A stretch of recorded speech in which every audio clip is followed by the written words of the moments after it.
शब्द. यशवंत मनोहर यांची शब्द ही कविता आज आपण बघत आहे विद्यार्थी मित्रांनो. तर या कवितेमध्ये आपल्याला यशवंत मनोहर यांनी शब्दाविषयी महत्त्व समजून सांगितलेले आहे.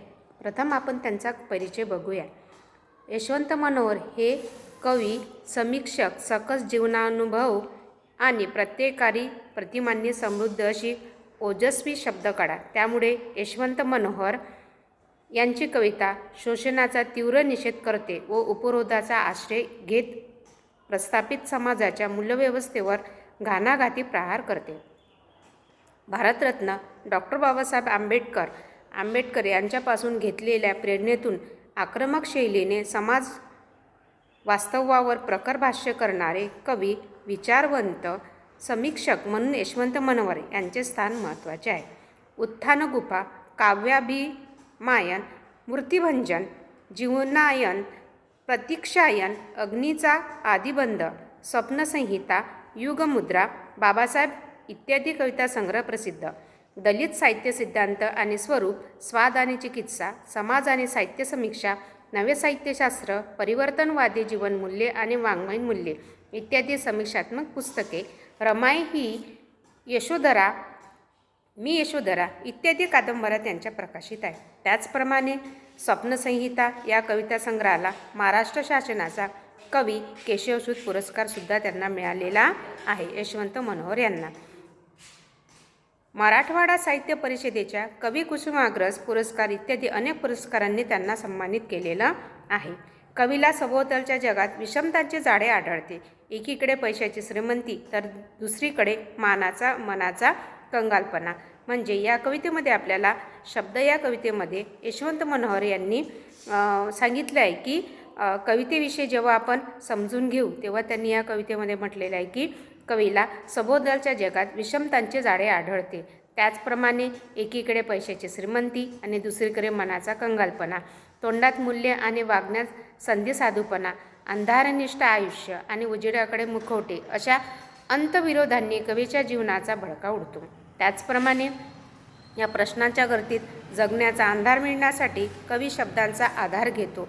तसेच या ठिकाणी त्यांनी कविता सर्व दिशांनी झेपावणाऱ्या नाकारांशी भांडणारी ठरते. कवी म्हणून जगलेले, भोगलेले त्यांच्या कवितेतून प्रगट होते. म्हणजे त्यांना जीवन जगत असताना ज्या काही अडीअडचणी आल्या, जे काही परिस्थितीला त्यांना सामोरे जावे लागले ते या कवितेतून त्यांनी समजावून सांगितलेले आहे. बघा विद्यार्थी मित्रांनो, त्यांनी जेव्हा ही कविता लिहिली तेव्हा त्यांच्यावर जे काही प्रसंग ओढवले, जीवन जगत असताना त्यांच्यावर जे काही कठीण प्रसंग आले त्यांनी या ठिकाणी शब्द या कवितेतून शब्दबद्ध केलेले आहे. आणि जेव्हा एखाद्या संकटात ते सापडले तेव्हा शब्दांनी त्यांना कसा आधार दिला ते या कवितेतून स्पष्ट केलेले आहे.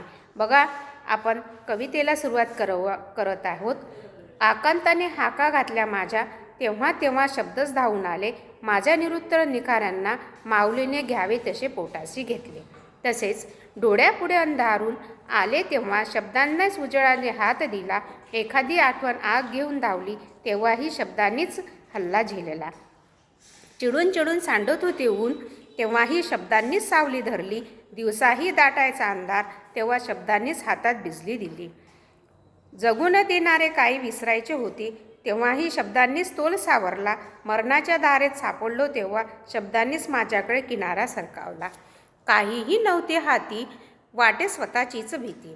काहीही नव्हते हाती वाटे स्वतःचीच भीती तेव्हाही शब्दांनीच पाठीवर हात ठेवला. कधी अंधाराने टाळले, कधी निखारांनी टाळले तेव्हाही शब्दांनीच उरात आश्रय दिला. मी भिकारी, मी शब्दांना काय देऊ, मी कर्जदार, शब्दांचा कसा उतराई होऊ. मी शब्दात शिरलो आणि स्वतःला वाचवले. जहर मी प्यालो आणि शब्दांनी ते पचवले. बघा विद्यार्थी मित्रांनो, यशवंत मनोहरांची ही कविता तुम्हाला समजून सांगत असताना मला एक शब्द ही कविता आठवली. ती कवी कोण आहे माहीत नाही, पण शब्द ही कविता खूप मस्त आहे. ती कविता तुम्हाला मी वाचन करते त्या कवितेचे. आणि शब्दांनी त्यांना कसा आश्रय दिला ते या कवितेतून त्यांनी त्या कवीने म्हटलेले आहे. ते म्हणतात की शब्द बोलून गेलास तू वाटले जे तुला. शब्द बोलून गेलास तू वाटले जे तुला. विचारही केलास नाही की काय वाटेल मला. विचारही केला नाही की काय वाटेल मला.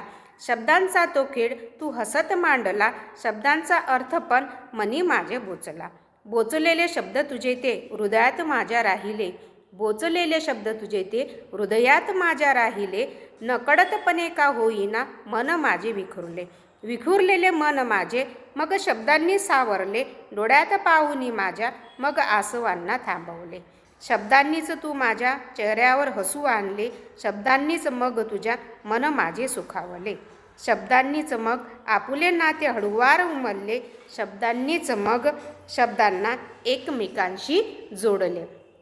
विद्यार्थी मित्रांनो, शब्द या कवितेमध्ये यशवंत मनोहरांची जशी शब्द ही कविता आहे, तसेच ही कवितासुद्धा मनाला भिडणारी, मनाला स्पर्श करणारी अशी ही कविता तुमच्यासमोर मी सादर केली. शब्दाविषयी बोलताना शब्दच मानी शब्दच मोती, शब्दांची ही किमया सारी, जमेल त्याने जिंकून घ्यावे, शब्दांनी ही दुनिया सारी, शब्दांनी ही दुनिया सारी. विद्यार्थी मित्रांनो, जेव्हा आपण शब्द या कवितेचा अर्थ पाहतो तेव्हा आपल्या लक्षात येते की त्याच्यामध्ये किती अर्थ दडलेला आहे. बघा, या ठिकाणी कवी म्हणतात की समाजातील विविध स्तरातील सामाजिक विषमता दूर पाहून कवीचे हळूवार मन आक्रंदून उठते आणि ते शब्द सामर्थ्याच्या जोरावर भेदाभेद, नीतिमूल्यांचा रास अशा विरोधाभासी समाजात वावरताना कवीचे मन निरुत्तर होते. ज्याप्रमाणे माऊली आपल्या लेकराला पोटाशी घेते, त्याप्रमाणे कवीने निखाऱ्याप्रमाणे तप्त आणि कठोर समस्यांना आलिंगन देऊन कवीत घेतलेले आहे. तसेच ते म्हणतात की सामाजिक विषमता, मानवी स्वभावाच्या वागण्यातील संधीसाधूपणा, खोटा मुखवटा धारण करणारे दुपट्टी लोकांचे व्यवहार, स्वभाव पाहून कवीच्या डोळ्यासमोर अंधारून येत आहे. म्हणजे जे काही लोक फसवे असतात, जे लोक फसवतात, त्यांना पाहून कवीच्या मनाला किंवा डोळ्यासमोर अंधारून आलेलं आहे. अशा वेळी त्यांना शब्दांनीच सहारा दिला. ते म्हणतात, त्यावेळी कवीला त्यांच्या विपुल शब्द सामर्थ्याने स्वतःच्या नकारात्मक मनात शब्दांचा लख सामर्थ्याने उजळून निघणारा आभास होतोय. तसेच समाजात वावरताना आज बहुतांश लोकांनी सामाजिक भान आणि नीतिमत्ता हरवलेले पाहून कवीच्या मनात ज्या ज्यावेळी विचारांचे काहूर माजल्यानंतर निराशेच्या गर्दछायेत कवीचे मन निश्चल होते. त्यावेळी कवीला आकाशात चकाकणाऱ्या विद्युतलतेच्या गतीप्रमाणे शब्द अलंकारिकच त्यांच्या मनातील निराशेचे मडप दूर करायला साथ दिली आहे. या सर्व परिस्थिती विषमतेच्या व सामाजिक असमानतेचे कवीची जगण्याची इच्छा जणू संपलेली आहे. अशाही परिस्थितीत कवीच्या मनाला मरणप्राय यातना होतात. अशा या परिस्थितीत शब्द सामर्थ्यरूपी अलंकारांनी आयुष्य जगण्याची व समाजाकडे भविष्याचा विचार करून आशादायक नजरेने बघण्याची नवी सृष्टी कवीला मिळालेली आहे. अशा विपरीत परिस्थितीत जगत असताना कवीला त्यांच्याजवळ उपलब्ध असलेला अभिजात श्रीमंतीचा साठा म्हणजे शब्द, याने कवीला बळ दिले, सहारा दिला, आश्रय दिले. कवीच्या जीवनात ही वेळ अशी होती की ज्यावेळी अंगाला स्पर्श करून वाहणारा वारा आणि स्वतःचा निवारासुद्धा कवीला हेटाळणीच्या स्वरूपात टाळण्याचा प्रयत्न करत होते, त्यावेळी शब्दांनीच त्यांना साथ दिली. म्हणजे ते या ठिकाणी म्हणतात की यावेळी कवीच्या मनात मोठेपणा दिसून येतो. समाजात वावरत असताना भोगावयास असलेले शब्दरूपी बाणांचे जहर मी प्यायलो. तसेच ते म्हणतात, असे भाष्य करून कवी स्वतःला शब्दसंपदा, सामर्थ्य व योग्यतेच्या बाबतीत भिकारी समजतो. अशाही परिस्थितीत समोर जाऊन त्या विपुल शब्दसामर्थ्यातून मी कसा उतराई होऊ अशी विचारणा कवी स्वतःला करतो की मला पोटाशी धरणारे जे काही शब्द आहे, मनाची उतरणारे जे काही शब्द आहे, त्या शब्दांनी मला खूप मोठा सहारा दिला. आणि ते म्हणतात की शब्दांनी मला जागवलं, भोगलेलं त्यांनी या ठिकाणी व्यक्त केलेलं आहे. कवीला सभोवताच्या जगात जे काही विषमता आढळते, जे पैशाची श्रीमंती दिसते आणि दुसरीकडे मनाचा कंगालपणा दिसतो, मनातून खूप लोक कमी कमी होत, इतरांविषयी त्यांच्या मनामध्ये चांगली भावना दिसत नाही. म्हणून त्या या ठिकाणी म्हणतात की कंगालपणा, तोंडात मूल्य आणि वागण्यात संधीसाधूपणा लोकांच्या दिसते. अंधारनिष्ठ आयुष्य, उजेडाचे मुखवटे असे वेगवेगळे चित्र समाजात कवीला दिसते. अशा परिस्थितीत त्यांना जे काही प्रश्न त्यांच्या मनामध्ये पडले, त्या प्रश्नांच्या गर्दीत जगण्याचा आधार मिळण्यासाठी कवी शब्दांचा आधार घेतो. त्यांची कविता सर्व दिशांनी झेपावणाऱ्या नकारांशी भांडणारी दिसते. म्हणून कवीने या कवितेमध्ये त्यांना जीवन जगत असताना जे काही भोगलं ते या कवितेतून त्यांनी स्पष्ट केलेलं